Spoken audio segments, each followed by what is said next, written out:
दोस्तों, हमारे आसपास बहुत सी कॉमन चीजें हैं जिन्हें हम रोज देखते हैं, लेकिन उनके असल पर्पस के बारे में हमें पता ही नहीं होता है।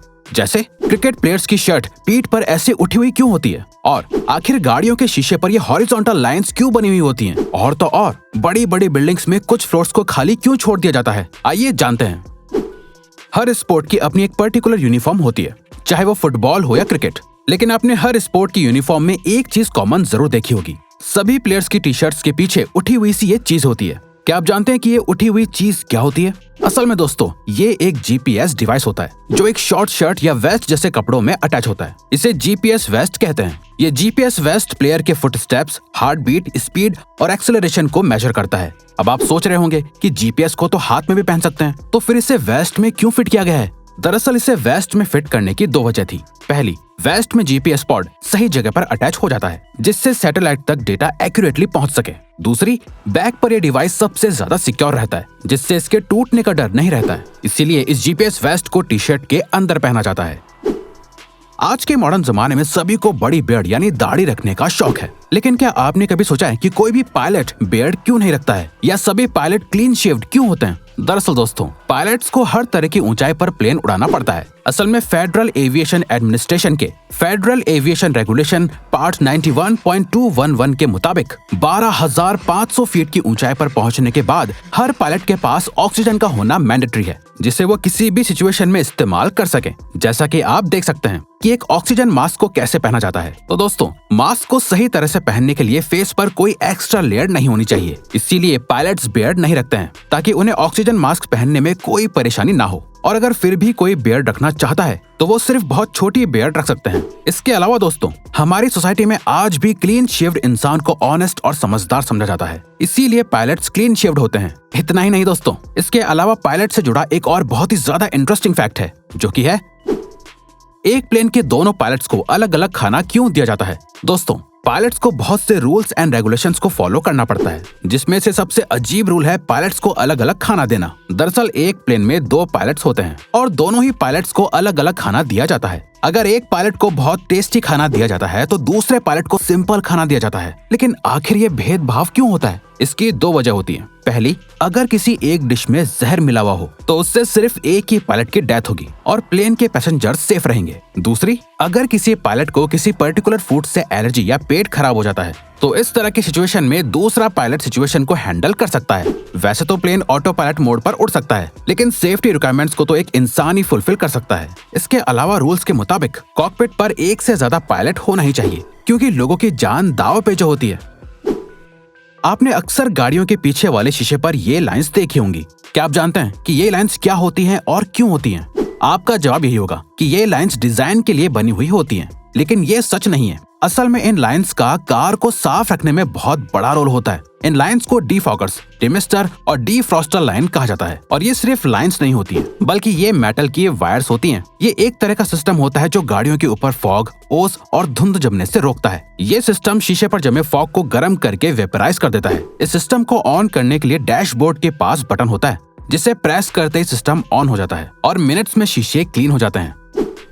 आजकल ऊंची ऊंची और बड़ी बिल्डिंग्स बनाने का ट्रेंड चल रहा है। हर देश अपनी कंट्री में ऊंची से ऊंची बिल्डिंग बनाना चाहता है। दोस्तों, इन ऊंची बिल्डिंग्स को स्काई स्क्रैपर कहते हैं। क्या आप जानते हैं कि इन बिल्डिंग्स में खाली फ्लोर्स क्यों बनाए जाते हैं? दरअसल दोस्तों, ऐसा करने की कुछ खास वजह होती है। जैसे किसी भी बड़ी बिल्डिंग को बनाने से पहले कंस्ट्रक्शन कॉन्ट्रैक्ट बनाना होता है, जिसमें बिल्डिंग के नंबर ऑफ फ्लोर्स लिखे होते हैं। लॉजिकली खाली फ्लोर्स को बिल्डिंग में काउंट नहीं किया जाता है, जिससे अल्टीमेटली बिल्डिंग लंबी दिखने लगती है। इन खाली फ्लोर्स में मैकेनिकल स्टोर बनाया जाता है, और तो और इन खाली फ्लोर्स की वजह से किसी भी तरह के फायर एक्सीडेंट को पहले से भी रोका जा सकता है। दोस्तों, सभी ट्रक्स में एक चीज कॉमन लिखी हुई होती है, वो है हॉर्न ओके प्लीज। और शायद आपको लगता होगा कि आपको इसका एग्जैक्टली सही मतलब पता भी है, लेकिन नहीं, आप गलत हो। आपको इसका एग्जैक्ट मतलब नहीं पता, क्योंकि दोस्तों, हॉर्न प्लीज का मतलब तो समझ आता है, लेकिन यहाँ ओके का मतलब ठीक है बिल्कुल भी नहीं है। बल्कि ट्रक पर लिखे ओके की फुल फॉर्म ओनली केरोसिन होती है, जिसका मतलब होता है कि ट्रक में डीजल के साथ साथ केरोसिन भी इस्तेमाल किया गया है। दरअसल ट्रक्स के ऊपर ऑन केरोसिन शब्द वर्ल्ड वॉर 2 के बाद से लिखा आ रहा है। केरोसिन के इस्तेमाल से पैसों की बचत हो जाती है, लेकिन आग लगने का खतरा बढ़ जाता है। इसीलिए ट्रक्स पर ओके को एक वार्निंग की तरह लिखा जाता है।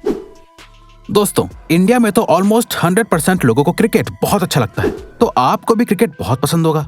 लेकिन क्या आपको क्रिकेट से जुड़ी एक इम्पोर्टेंट बात पता है? क्या आप जानते हैं कि क्रिकेट में सिर्फ 3 ही स्टंप्स क्यों होते हैं? 1, 2 या 4 स्टंप्स क्यों नहीं होते हैं? असल में पुराने जमाने में क्रिकेट के अंदर सिर्फ 2 ही स्टंप्स हुआ करते थे, जिसके बीच की दूरी 6 इंचेस होती थी। लेकिन 2 स्टंप्स का बहुत ही बड़ा डिसएडवांटेज था। दरअसल बॉल बहुत बार इन दोनों स्टंप्स के बीच में से स्पीड से निकल जाती थी और पता भी नहीं चलता था। और उस वक्त ड्रोन्स या स्टंप कैमरास भी नहीं होते थे, जिसे देखकर कोई फैसला लिया जा सके।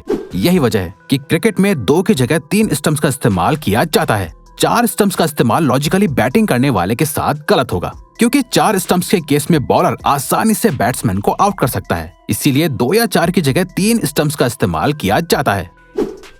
बड़े से दिखने वाले एयरप्लेन में बहुत सी खास चीजें होती हैं, जिन पर हम कभी गौर ही नहीं करते हैं। जैसे प्लेन्स के विंग्स पर लगी हुई ये कलरफुल लाइट्स। क्या आपने कभी सोचा है कि आखिर ये लाइट्स क्यों लगी हुई होती हैं? क्योंकि आसमान में तो कोई ट्रैफिक नहीं होता है।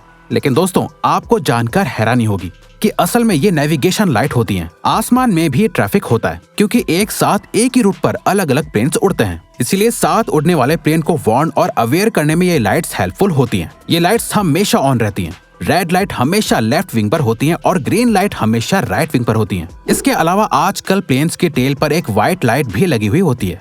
दोस्तों, ये लाइट एयरबेस को सिग्नल देने के लिए इस्तेमाल करी जाती हैं। अब तो आपको पता चल गया होगा कि ये लाइट्स डेकोरेशन के लिए नहीं होती हैं।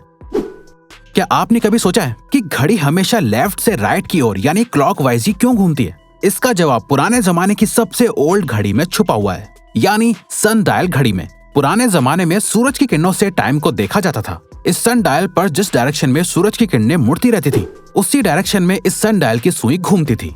जिसके बाद जब मीडिएवल टाइम्स में क्लॉक का इन्वेंशन हुआ, तो उसकी नॉर्मल डायरेक्शन को भी लेफ्ट से राइट की ओर रखा गया, जिसे हमने क्लॉकवाइज का नाम दिया। इसके अलावा दोस्तों, आपको बता दें, अर्थ असल में एंटी क्लॉकवाइज रोटेट करती है। आपने अक्सर ऐसी वीडियोस देखी होंगी जिसमें प्लेन के पीछे से ये धुआं जैसा कुछ निकलता है। क्या आप जानते हैं कि ये क्या होता है? आपको जानकर हैरानी होगी कि ये धुआं नहीं बल्कि फ्यूल होता है। जी हाँ, आप सोच रहे होंगे कि आखिर ये फ्यूल को इस तरह से हवा में क्यों रिलीज कर देते हैं? असल में दोस्तों, इस प्रोसेस को फ्यूल डंपिंग कहते हैं, जो तब किया जाता है जब प्लेन का फ्यूल पूरी तरह से खत्म नहीं होता है। अब आपको लग रहा होगा कि फ्यूल बचना तो अच्छी बात है, इससे तो कॉस्ट सेव हो जाती है। लेकिन दोस्तों, टेक्निकली लैंडिंग के वक्त प्लेन का वजन टेक ऑफ के वजन से कम होना चाहिए, ताकि लैंडिंग सेफली हो सके। और कभी कभी इमरजेंसी लैंडिंग और रूट छोटा होने की वजह से फ्यूल बच जाता है। फ्यूल डंपिंग को बहुत ही ऊंचाई पर किया जाता है, जिससे ये हवा में ही वेपराइज होकर खत्म हो जाए और लोगों को इससे कोई नुकसान ना पहुंचे। तो दोस्तों, अब अगर आपको ये वीडियो अच्छी लगी और आप आगे भी ऐसी ही अमेजिंग वीडियोस देखना चाहते हैं, तो प्लीज हमारे चैनल को सब्सक्राइब करके ऑल नोटिफिकेशन बेल को ऑन कर दो, ताकि हमारी फ्यूचर वीडियोस का नोटिफिकेशन सबसे पहले आपके पास आए। So till then, keep learning, keep growing.